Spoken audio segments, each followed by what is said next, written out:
Hey guys, what up? Eyes of Neji. We're back home and streaming again. So here we go. This is going to be a deck profile video updated for February.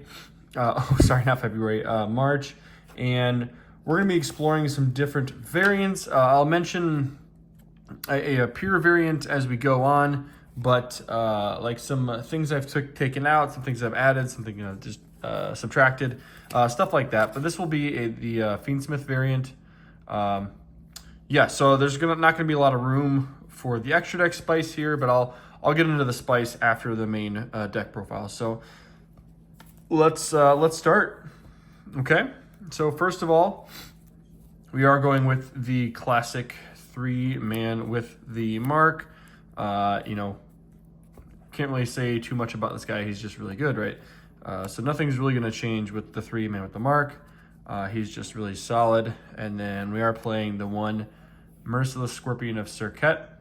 He's also very good, but not in a starter, so he's not necessary to play 3 of.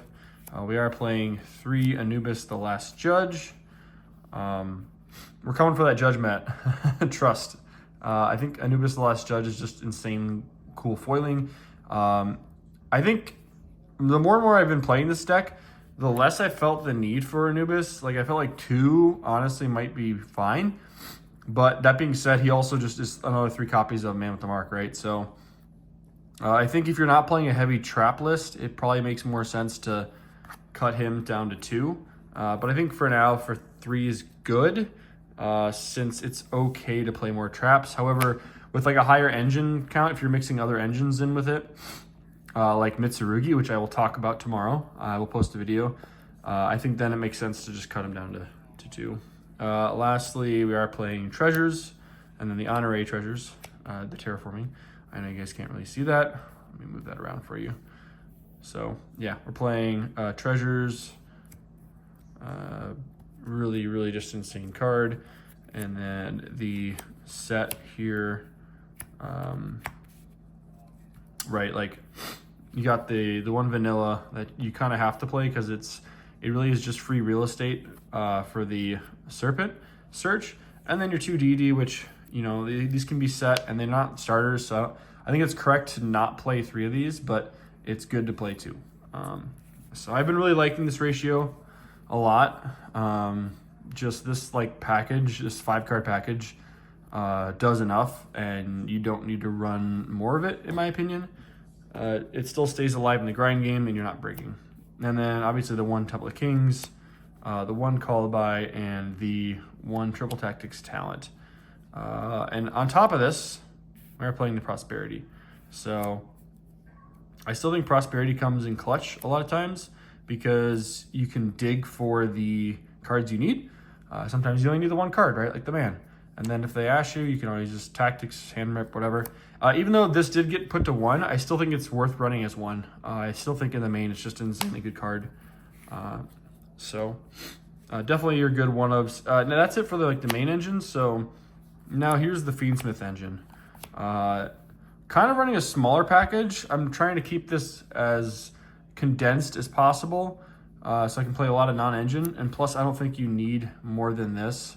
It's nice to have 3 engraver, I guess, if you want a larger package, but I just felt it wasn't needed. And then, of course, the 1 Lori that we picked up, a nice, beautiful CR. So 4-card package along with Tract, and our Druma is going to be our kind of pseudo, what do you call it? The Fiendsmith trap. I'm blanking on the name of it, but that's this. So it's another 6-card package, kind of you're playing in the main, which is actually super small for like an engine that does so much, right? So that's it for the secondary engine. And then for hand traps, we are playing 3 Droll and Lockbird. Let me get these out of there for you. The 3 Droll and Lockbird, I think really good right now. I mean, like, Droll's kind of an interesting spot because the hit to the ban list really took Droll and said, like, hey, you're 3 times more effective now. You don't have to worry about Shifter, so you can just use that whenever, right? You don't have to worry about not sending it to graveyard. You now don't have to worry about like cards like Cross Out or Tactics as much, so it's like threefold, right? like you've got 3 different ways that you've made Droll better, and now it feels like Droll might be kind of an overpowered card, namely because there's not really any cards to stop it. Now, I'm not saying that this is like a bad thing for the meta, right? Like obviously Droll is powerful, but I'm saying that even though this card is going to be very powerful, I still think that's where the direction of Konami wants to go. They want to make individual hand traps like this just more effective, right? Like whatever hand trap you see, they want it to be effective, whether that is Droll, Ash, Imperm, like whatever it is. But that being said, K9 and Yummy, right? K9 Yummy, what else am I missing? Dragon Tail, like those decks are going to be heavy engine and light non-engine. So we are also playing the 3 Ultimate Slayer. I felt like you still have to play this, especially in this build. Here we'll just go with board breakers first. So like 3 Ultimate Slayer and 3 Evenly. I still think Evenly is like insanely good. Even if there's no detonator, like it just clears boards that aren't putting up omnis anymore. So like it's just really solid overall. So yeah, the main deck for going second, and then also we are still keeping with our 3 Dominus Purge, and on top of that, 3 Infinite Impermanence. Imperm, I think, has been slowly fading away. Like with Tactics gone, Imperm again loses kind of its value along with Purge, but I think that these cards have been slowly retracting, but in the deck they're still useful because they're traps, right? Like you can reset them back into the deck. In the future though, like I'll show you guys tomorrow with my Mitsurugi build. What I'm planning on going with is subbing the 3 Imperms out and the 3 evenly matched like into the side, and probably like in that build I'm probably honestly taking the Purge and siding it, because Mitsurugi is a large engine. So if I were to throw that in deck, like I need to start taking a lot out, right? So if I want to keep Mitsurugi in, which only dips into 1 card in the extra deck, but I want to keep everything the same, like maybe I just take the Ultimate Slayers out, or maybe I keep the Drolls out. Like Droll is kind of useless against Malice, and Malice is only getting more powerful by the second after Alliance. So yeah, that's that. The extra deck, 1 SP, 1 Link, 1 Silhouette, pretty standard there, keeping things basic. Yeah, like this is just standard Fiendsmith stuff, right? Like I don't need to explain too much about all this, right? Not too much variation here. This is a Fiendsmith package, pretty heavy. We are playing 2 of the Divine Serpent Apophis and 1 of this guy. Like every time I've cut this guy, it felt weird because he's been so useful for me recently in winning games, because if you get him out, most of the time I'm winning, right? Like this is what kind of the synergy with Super Poly is too, right? Because if you play Super Poly and you have a Circuit monster, like you get Circuit out, and you force that, and you can Super Poly away your opponent's small monster, and then just like banish the big guy and then attack twice per game. So the synergy of Super Poly is really strong here, and I think it's better in Pure, but it's still useful even if you're not playing Super Poly. My opinion. And then the 1 Chaos Angel, Aggregator, and High King. Again, kind of like this is part of the package, essentially. And then onto the side deck, kind of that I've been testing with 2 Thrust to search for these 4, right? So you've got 2 Thrust. You got your back row Hate still, which I think is necessary. You've got your going first cards. And the reason why I'm playing Sanctum is because this deck does not have a great matchup into Malice. So fortunately, there's lots of great cards that help shut Malice down, which are Lancias and Chaos Hunters. So like, obviously going first, I'm going to be siding these out, and it'd be this, right?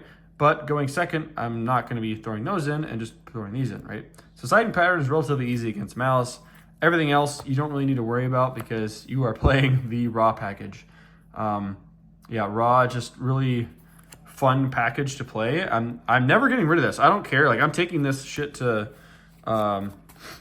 NAWCQ.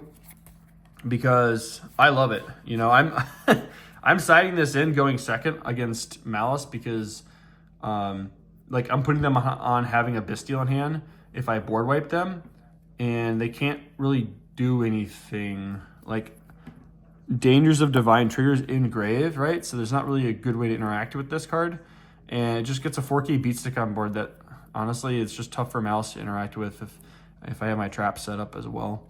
So yeah, I'm not really too worried about taking that out. So that's kind of it for the main extra deck inside.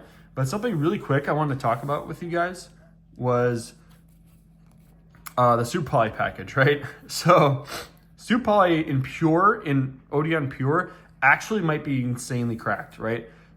So let's say you've got Super Poly. Your main deck is not going to change except for the 3. You're just kind of subbing out the board breaker. But Super Poly is actually kind of ridiculously, insanely good.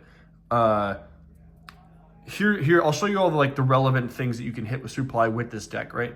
So first of all, obviously, let's go with the obvious, right? Let's go with Mud Dragon and Guru. I know I'm not saving them. Relax.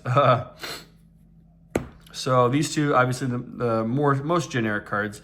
But then we also got cards like Yubel, the Loving Defender, because Shavar is now back off, and some people, cough, cough, berry, at my locals have been playing Yubel recently. So this is like just an insanely good Super Poly target, and just wipe their whole, clear their whole board. And then you got Earth Golem at Ignister, really great target for that. Cybers and a Link, so if they end on like their full Malice board, at any point, if they have a Link and their Malice cards, then you can just Super Poly it off. And then the most generic one, well, not most generic, but the best one has a lot of good synergy, is Magicus Chorozo. This guy's interesting, right? This little guy you can use, it's kind of like a Mirror Jade with Super Poly, because you can just use your Man with the Mark, because he's a spellcaster, and you can spellcaster fusion away one of their extra deck monsters into Chorozo, which is just insanely good, in my opinion, if you're looking for removal. In this build, in this specific Fiendsmith build, removal is not necessarily, it's not necessarily necessary, right? Because you've got options, like Fiendsmith already has good removal options. But in Pure, you are sort of lacking it going second. So like maybe you could mess around with playing, instead of all hand traps, just play all gas and board breakers, right? Like just play Super Poly, like 3 Super Poly, 3 Ultimate Slayer, 3 Evenly, something crazy like that, and then just keep it there. And the rest, like, you can just play as Engine. It's just options, right? Like, it's a 5-card extra deck package with the Super Poly, so yeah, it could be good. Could be something worth trying out for you guys. Let me know how it works, too, in our Discord. We're always talking in there. And honorary mentions, I wanted to say, was set rotation here. Set rotation I really wanted to play in the Kashtira package, because you can just set your Wraithsoth to your opponent's field and set your engine, and then just go full combo, right? So that's the advantage of set rotation, but I felt like just playing these two, like if I played Wraithsoth, I would need to play Unicorn, and if I played Unicorn, I need to play Birth. So they kind of just started stockpiling, and I felt like I wanted to just use that for non-engine at the moment. So like for now, I'll probably just keep the non-engine, but with more testing with the deck, I'm sure some things will change. And then Verdict is great, but in my opinion, Verdict is only useful if you're playing, where did he go? If you're playing your Lord of Heavenly Prison. Because like obviously you can set any spell or trap, right? And I think Lord might still be really useful in the main deck. It's just like there's so much space that the Fiendsmith engine takes up in the main that you really can't get spicy with anything in your extra deck, right? So like if you wanted to take Fiendsmith out and then like play some sort of like Mitsurugi plus like heavy Odeon package, that could be an option. But just for the time being, the Fiendsmith is still so good, right? So it's just tough. Like I think this is where your personality comes in, is like, what do you like to play? Do you like to play a little more control? Like in my opinion, I felt like this is great. It saved me with like with Evenly and some board breakers, but yeah, I don't know. I really don't know. He could come in handy. He may not. But you have to also keep in mind you're playing Gallant to search him out. So like it's a 1-card extra deck and 2-card main deck swap package, if you want to think of it that way. So like in theory you could side it, right? So like you could just side the 3 cards in replacement of like Chaos Hunter if you really want, which may be an option, right? Like it definitely could be a viable option because his ability to set anything in combination with Temple Kings is just ridiculous. So in theory, you can set, like, you can just side in traps that are effective against certain matchups. So yeah, anyways, that's my thoughts on some of the reasons why maybe I'm not playing certain cards in here. Let me know what you guys think. If you guys think that we could maybe get rid of some of these non-engine cards, like, I don't know, maybe Droll. I feel like Droll's still good though. Like these cards, because it needs help going second a little bit, like hand traps. Maybe, I know it acts as a board breaker, but honestly, maybe just like take a purge out or something. I don't know. We'll have to see how it feels. Like if it feels good tonight at locals, I mean, we'll keep it. Like there's no sense in changing it if it ain't broke, right? But yeah, that's just my thoughts on it. So we'll see. Stay tuned, guys. Tomorrow we're going to do a Ryzeal Mitsurugi Odeon deck profile. So stay tuned for that. And join the Discord and catch me on Twitch. Check the link in the bio for that. So I appreciate you guys. Gojo out.